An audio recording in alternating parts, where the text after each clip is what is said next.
नरेंद्र मोदी नामी भारतीय कस्साब और मौजूदा प्रधानमंत्री दुनिया की सबसे बड़ी सो कॉल्ड डेमोक्रेसी भारत के सो कॉल्ड प्रधानमंत्री और दर हकीकत एक चाय फरोश बल्कि दर हकीकत एक इंसानी खून पीने वाली खून आशाम बला नरेंद्र मोदी ने जब मकबूजा कश्मीर के लोगों पर जिंदगी तंग की, उस वक्त पूरी दुनिया में किसी को ख्वाबो ख्याल में भी ये बात नहीं आ सकती थी कि आगे चल करके यही एपिसोड पूरी दुनिया में दोहराई जाएगी। लॉकडाउन का नाम भी शायद लोगों ने पहली दफा सुना हो कि ये लॉकडाउन क्या बला होती है, लेकिन अब हमारी गर्दनें भारत में हो, पाकिस्तान में हो, यूरोप में हो, कहीं हो, धंस चुकी हैं इस एक दलदल में, इसे कैद तन्हाई के अब आदी हो चले हैं हम। कभी यहाँ लॉकडाउन और कभी वहाँ लॉकडाउन।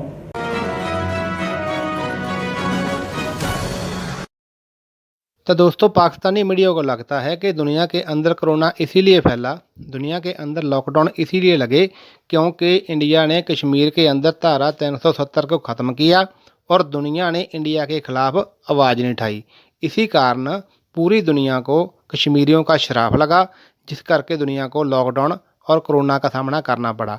ऐसी बातें तो केवल पाकिस्तानी मीडिया ही सोच सकता है। नरेंद्र मोदी पाकिस्तान को इसीलिए बुरे नहीं लगते कि वो इंडिया के अंदर सही फैसले लेते हैं या गलत फैसले लेते हैं, या फिर इंडिया की जीडीपी बढ़ती है या घटती है। दरअसल वो इसीलिए पाकिस्तान को बुरे लगते हैं क्योंकि उन्होंने धारा 370 को ख़त्म किया, उन्होंने एनआरसी कानून बनाया, उन्होंने राम मंदिर का मसला जो थी वो हल किया, उन्होंने 3 तलाक को ख़त्म किया। इसी कारण पाकिस्तान को जो नरेंद्र मोदी है वो बुरे लगते हैं। तो आप इस वीडियो को देखिए, उससे पहले हमारी आपसे रिक्वेस्ट था कि आप हमारे चैनल को सब्सक्राइब जरूर कर दीजिए। मकबूजा कश्मीर के लोग रोते रहे, चीखते रहे, दुनिया को फरियाद करते रहे, पुकारते रहे, यूएनओ की गैरत जागी नहीं, ओआईसी को शर्माई। बस हम आपके साथ हैं। हम कभी नुमाइश चौरंगी पे खड़े हैं, कभी सदर पे खड़े हैं। हम कभी खड़े रहे, कभी लेटे रहे, और कभी हमने हद कर दी कि हमने गवर्नर हाउस पंजाब में कश्मीरी भाइयों से इजहार यकजहती के लिए वो गाने बजाने की महफिल, क्या उसको कहते हैं, कॉन्सर्ट प्लान कर लिया। वो तो एंड टाइम पर मीडिया ने हाहाकार मचा दी, जिसमें अल्लाह का शुक्र है खुद ये गुनाहगार भी शामिल था। जब ये तूफान उठा तो उसके बाद फिर हमारी हुकूमत, सो कॉल्ड रियासत मदीना बनाने वाली ये हुकूमत, ये इजहार यकजहती के उस अनोखे मंसूबे से दस्तबरदार हुई जिसे हम कॉन्सर्ट के नाम से याद कर रहे हैं। तो नरेंद्र मोदी और हम सबको भी नहीं पता था कि पूरी दुनिया पर मकबूजा कश्मीर के लोगों की आवबका किस तरह से टूट पड़ेगी। आज जब मैं आपसे बात कर रहा हूं तो मेरे हाथ में ये कुछ रिपोर्ट्स हैं, बीबीसी को इस वक्त मैं पढ़ रहा हूं, दिखाई देता हूं, लेकिन बहरहाल फायदा तो कुछ भी नहीं है। शायद चंद लोग लाशें उठाते और बिठाते आपको नजर आ जाएं। बीबीसी की ये रिपोर्ट मुझे बता रही है कि भारत में कोरोना वबा से होने वाली हलाकतें 3 लाख से मुतजाविज हो गई, 3 लाख को क्रॉस कर गई। अलमान अल हफीज, भारत में कोरोना के ऑथेंटिक मरीजों की तादाद 2 करोड़ 70 लाख से जायद हो चुकी है। भारतीय वजारत सेहत को कोट करते हुए कहा गया है कि मुल्क भर में कोविड के सबब मजीद 4,454 अफराद हलाक हुए, जबकि 2,22,315 अफराद में इस वायरस की तशखीस हुई है। मुल्क में इस वबा से मुतासिर होने वालों की तादाद 2.25 करोड़ से जायद हो चुकी है।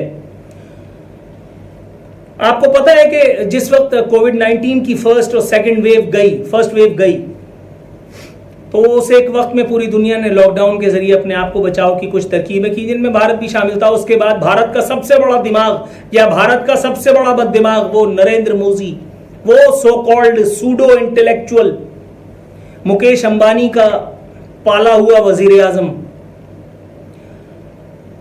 उसने रिलायंस इंडस्ट्रीज और भारत में जो कॉरपोरेटर माफिया है उससे अपनी नमक का हक अदा करते हुए, और प्लस उसके जो जहन पर एक जुनूनियत हिंदुत्व की सवार है, उसको मलूज़ खातिर रखते हुए उसने सबको तेल कर दिया, सब कुछ खोल दिया।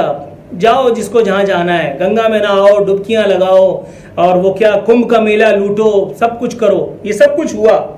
भारतीयों ने यहां तक तो सब कुछ अपनी आंखों से देखा, बहुत सारे भारतीयों ने।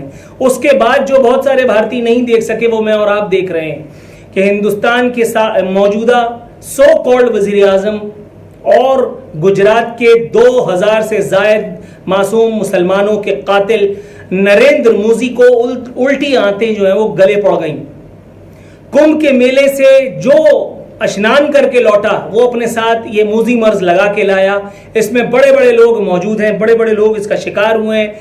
खुद वो मौसीकार जिनका मैं बात कर चुका हूँ, श्रवण, उनको भी कुंभ के मेले से वापसी पर, जिनको उदित नारायण ने कोट किया कि उनको कुंभ के मेले से वापसी पर और ये हुआ था, ये मर्ज लगा था। उनके बेटे और उनकी अहलिया भी क्वारंटाइन में थे। बहरहाल मौसीकार मौसूफ जो है वो पार्सल हो गए। और न जाने कितने ऐसे भारतीय, आप इसे एक वीडियो में इसके कमेंट्स में जाकर के पढ़िएगा। मोदी के जो पालतू सोशल मीडिया ब्रिगेड वाले हैं वो मुझे कोसेंगे, पाकिस्तान को कोसेंगे, तुम अपनी देखो, वो 90,000 फौजी, वो इस तरह की बातें करेंगे। लेकिन इस तरह की बातों से खिसियानी बिल्ली खंबा तो हो सकती है, वो अमवात की तादाद कम नहीं कर सकती। सोशल मीडिया पे चलने वाली वो वीडियोस, ट्विटर पे चलने वाली, फेसबुक पे चलने वाली, इंस्टाग्राम पे वो क्लिप्स की सूरत में चलने वाली वीडियोस किसने नहीं देखी, जिसमें लोग अपने प्यारों को लेकर दर बदर भटक रहे हैं, जिसमें लोगों को ऑक्सीजन की तलाश ख्वार किए दे रही है। और अब उसके बाद एक और नई अजियत से दो चार हुई है भारतीय अवाम। ब्लैक फंगस नामी बीमारी उनकी बीनाई छीने जा रही है। ब्लैक फंगस से ही भारतीय जो है वो जूझ रहे थे कि उसके बाद अब क्या हुआ है। ब्लैक के बाद अब व्हाइट फंगस, सफेद फफूंदी जो है वो उनकी बीनाई लिए जाती है। सफेद फफूंदी, ये मैं खबर पढ़ रहा हूं हिंदुस्तान के एक जरीदे से, उर्दू जरीदे से। उसके बाद यही एक रिपोर्ट बीबीसी ने अपनी वेबसाइट पर कल शाया की थी। कोट एंड कोट, कोरोना ने पूरी दुनिया में तबाही की नई दास्तानें रकम की, लेकिन कोरोना से होने वाली जिस तबाही का सामना भारत कर रहा है उसकी नजीर नहीं मिलती।